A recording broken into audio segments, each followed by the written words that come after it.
महाराष्ट्राच्या राजकारणात पुन्हा एकदा एक मोठा राजकीय पेच निर्माण झालाय। राज्य मंत्रिमंडळाच्या विस्तारानंतरही एक मंत्रिपद अद्याप रिक्त आहे। याच रिक्त जागेवरून राजकीय वर्तुळात अनेक तर्कवितर्क लढवले जात आहेत।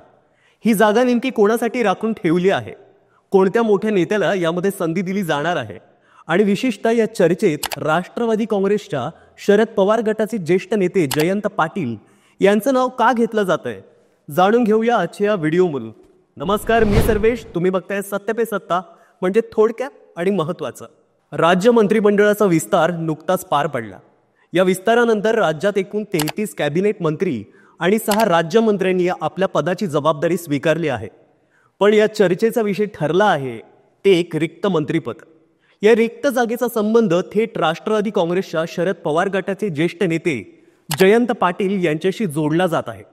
या चर्चेला आणखी रंगत आणली ती राष्ट्रवादी काँग्रेसच्या अजित पवार गटाचे आमदार अमोल मिटकर यांच्या विधानामुळे।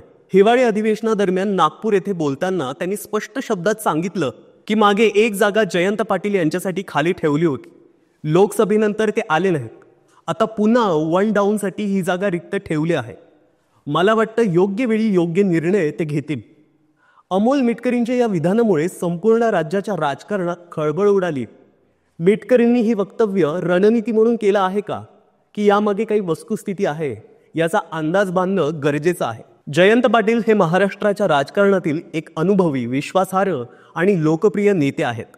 त्यांनी आपल्या राजकीय कारकिर्दीत वित्तमंत्रीपद, गृहमंत्रीपद, जलसंपदा मंत्री अशी अनेक महत्त्वाची पदं भूषवली आहेत।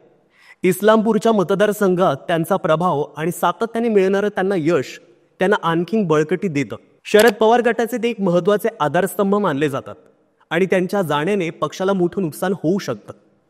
जयंत पाटील यांनी काही दिवसांपूर्वीच पत्रकार परिषदेत म्हटलं होतं की मी योग्य वेळी योग्य निर्णय घेईन। याच विधानामुळे त्यांच्या पुढील पावलांवर तर्कवितर्कांना उधाण आलं आहे। ते अजित पवार गटात सामील होतील का, की शरद पवार गटासोबतच राहतील, हा प्रश्न आता अधिक गडद होत चाललाय। राजकीय विश्लेषकांच्या मते ही रिक्त जागा एक राजकीय रणनीती असू शकते। भाजप शिंदे फडणवीस युती सरकारच्या बाजूने एखाद्या मोठ्या नेत्याला वश करण्याचा प्रयत्न केला जात असावा असं तज्ज्ञ सांगतात। जयंत पाटील यांना पक्ष बदलायला लावणं सोपं नाहीये, कारण त्यांनी आतापर्यंत पवार साहेबांशी असलेली निष्ठा दाखवून दिली आहे। तर ही रिक्त जागा नेमकी कोणासाठी आहे? जयंत पाटील यांचा पुढील निर्णय काय असणार आहे? ते शरद पवार यांच्यासोबत राहतील की अजित पवार गटात सामील होतील? ही संपूर्ण राजकीय चाल कशी आहे? तसेच या उलट काही घडू शकतं का? या प्रश्नांचा उलगडा नक्कीच काही दिवसांमध्ये होईल। पण याबद्दल तुमचं मत काय ते कमेंट करून नक्की कळवा आणि पाहत रहा सत्य पे सत्ता।